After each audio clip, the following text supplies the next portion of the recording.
Well, I would be remiss if I didn't thank Lee for being brave enough to ask me to be here to speak to all of you. After all, I do live on the dark side of the state. So who knows what I might say, right? And for those of you that were paying attention, you know that I'm an anesthesiologist. So I have a question to ask Congressman Amadei. Mark, can I have your attention for just one little minute? Do you want me to put them to sleep before you speak or after?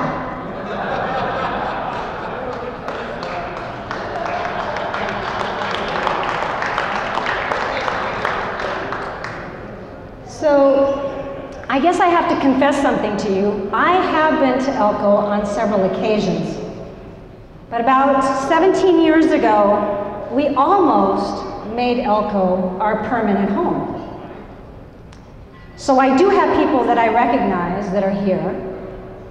Some of them have moved away, and believe me, I've kept tabs on Elko. But I was asked to come here by Chuck Locuson, who passed away in October, who some of you may have known. Matt is a police officer here and serves very distinguishedly in some of the special areas like a SWAT team. And I'm sure that Chuck was very proud of him. Also, Rick Kidwell, who since then retired. They were very gracious, and at that time, Craig, their son, was just starting. He had just graduated from Gonzaga, and I know this because my husband graduated from Gonzaga Law School as well. And now he is a practicing attorney, a partner in Kidwell and Gallagher. So it's nice to see that we've all made progress. And back then in '98, as those of you that are long-timers here know that it was a very hard time for Elko. The mining industry was not doing well. So we went to go see a lot of houses. Kelly Higgins was our realtor at the time.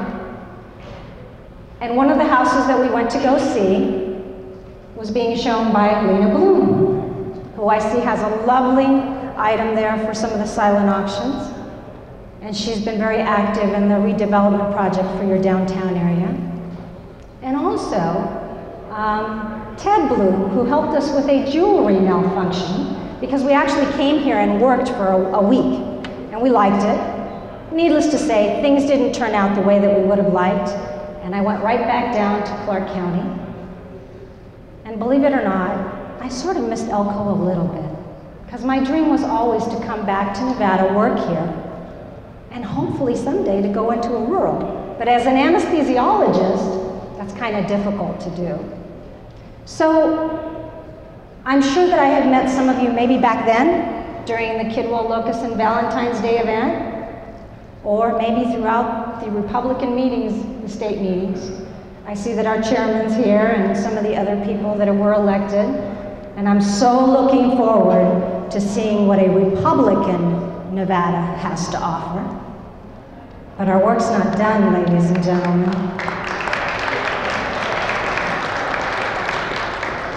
I know you probably didn't come here to hear me say thank you to all these people. You came here for the nitty-gritty of why in the world would a female Hispanic medical doctor run for Congress and run in a district like Congressional District 1. After all, it's got 50% Democrat registration, 23% Republican registration, 21% nonpartisan, 4% IAP, and 1% Libertarian, with an IAP candidate and a Libertarian candidate in the race. What was I thinking? So I come here to explain myself and perhaps give you a little perspective on how I see our party moving forward. So what is it that I did by running against a Democrat, an incumbent Democrat, Dina Taxis-Titus? 20 years. She even ran for governor. What was I thinking about running against someone like that? But remember one quote from Edmund Burke. All it takes for evil to triumph is for good men to do nothing. And this was a woman that was gonna do something. So we have to stop some of the evilness that's going on in Congress. And how do we do that? It's very important that we do that because we need common sense back in Congress. We need people to help the people that are already there representing us. Congressman Joe Heck, Congressman Annette, and now Congressman Hardy. They need help. We don't need to have evil coming from Nevada anymore. The two evil Titus and Reed.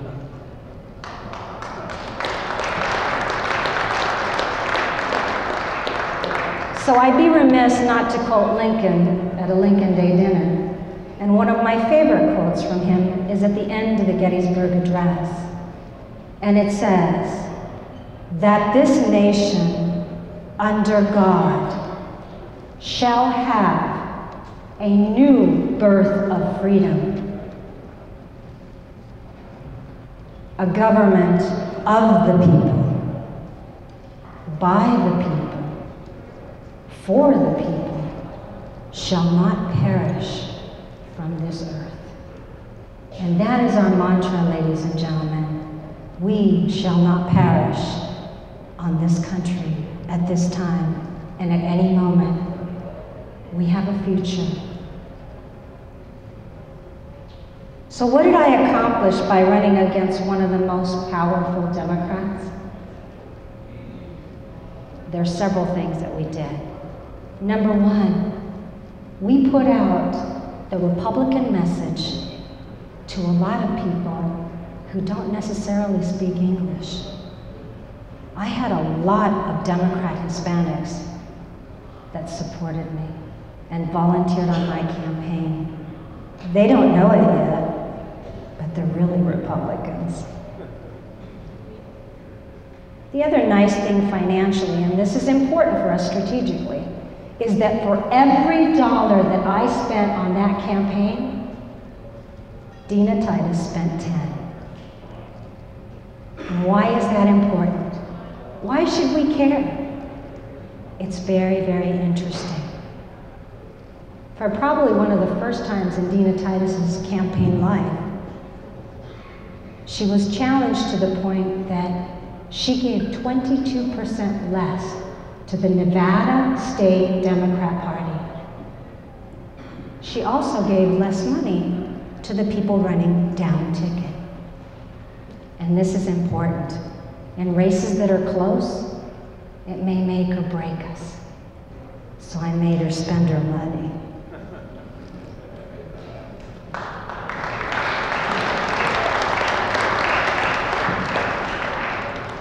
There was no money for Horsford. I'm sure Congressman Hardy today is happy about that. And there was only one small contribution to Erin Bilbray after the primary. Get the feeling she might have been worried?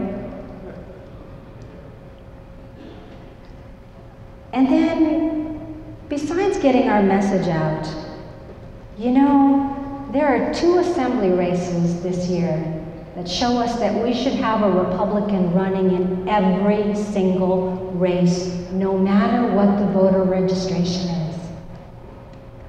Assemblywoman, and I want you to clap after their names because they're the ones who have the honor now. Assemblywoman Victoria Seaman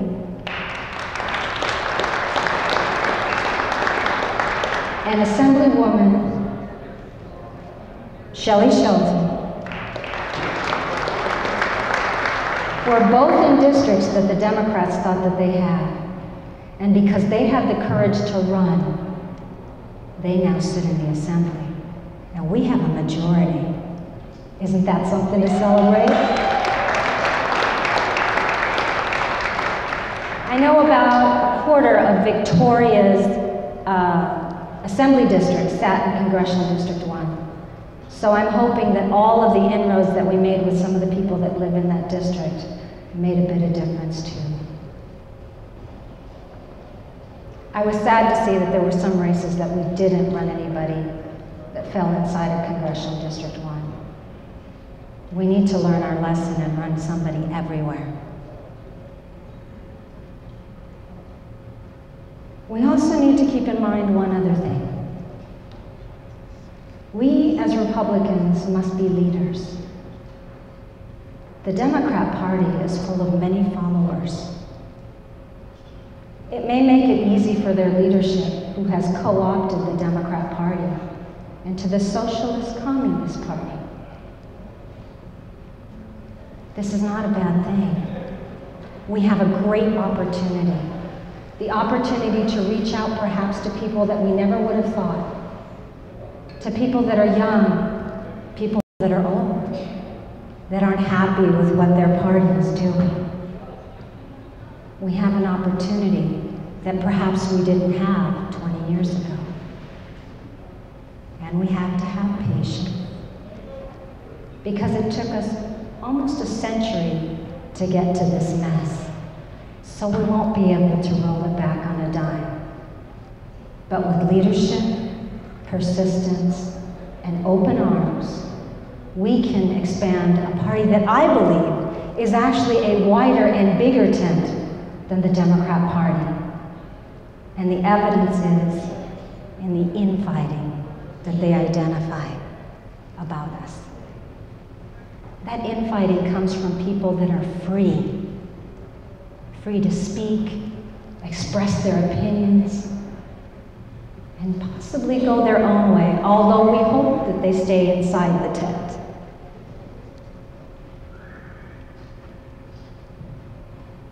I'm going to give you a little insight as to why, for me, our government needs to change. And it has to do with my Cuban heritage. I cannot explain to any of you, being a first-generation American,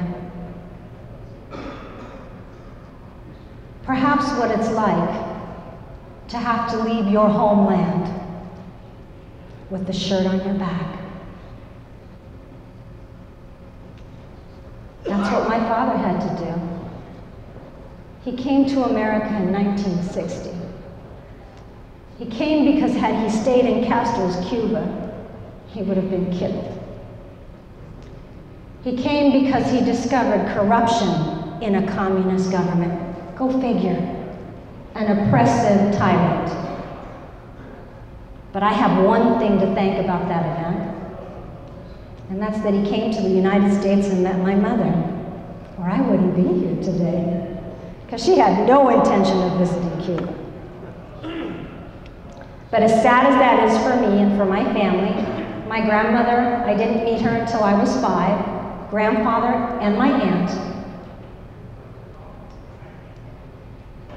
It was difficult to hear the story of having to leave every single personal item behind. And I hope never to have to say that to my children, as all of you should think that although it's happening slowly, it's happening to our America.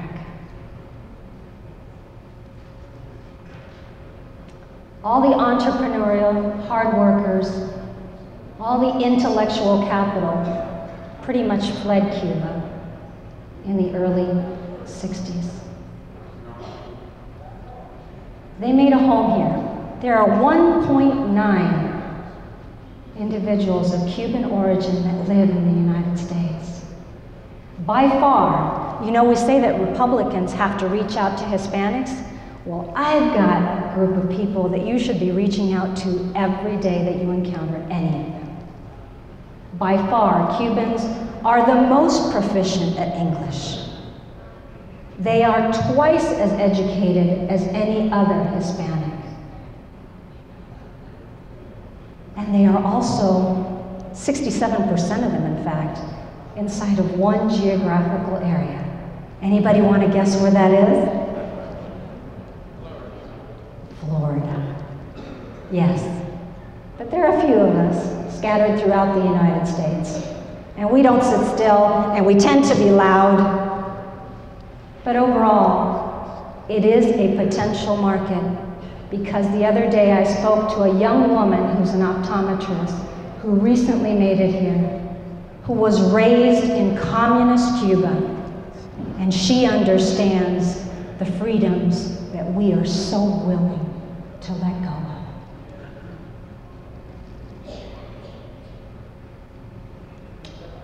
Castro's regime destroyed the economy of Cuba, so much so that they were totally dependent on the Soviet Union until the Soviet Union fell in 1991. So Cuba had to reinvent itself and pretty much stumbled, but kept its keel going for the tyrant government. And in the years 2000, Hugo Chavez took over Venezuela. So until recently, when Hugo Chavez died, Venezuela was the new lifeline of the Cuban economy. This optometrist I spoke of was one of the individuals traded. You see, they traded educated people for oil. But who in this room doesn't know that Venezuela is on the rocks? So what better time to watch Cuba fall? Oh no. Our wonderful President, Barack Obama, couldn't have that. So I'm afraid that with the opening up, the relief of the embargo, we have now sentenced the Cuban people to more decades of suffering.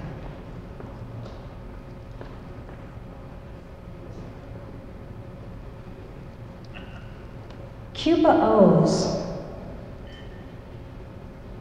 more than $7 billion to American companies from everything it seized from us in 1960. How do you lift an embargo on a country where Raul Castro in the last couple of weeks has come out and said, we want restitution for the 50-year embargo? Ladies and gentlemen, that's not a bridge I'm willing to cross. So what do we do? What do we, the people, do? Well, I've spent over 15 years interfacing with the Nevada State Legislature about healthcare policy. I've also interfaced reading bills on a federal level. I know that the legislature is not an easy place, but if you want to start someplace local, start with the county. Hold each and every person that you elected's feet to the fire. They need your help as much as they need your guidance. Remember that you have to kind of cultivate, kind of educate and groom the people that you want to lead your government. They need your guidance, because if we don't find the right people, then believe me, instead of them running the government that we want, they'll be running us. We need to think of it as a football draft. We all want good players, right? And we want them all in the right positions. But if we're not willing to help, if we're not willing to commend them when they do come out and stand, then who's going to have the courage the next time?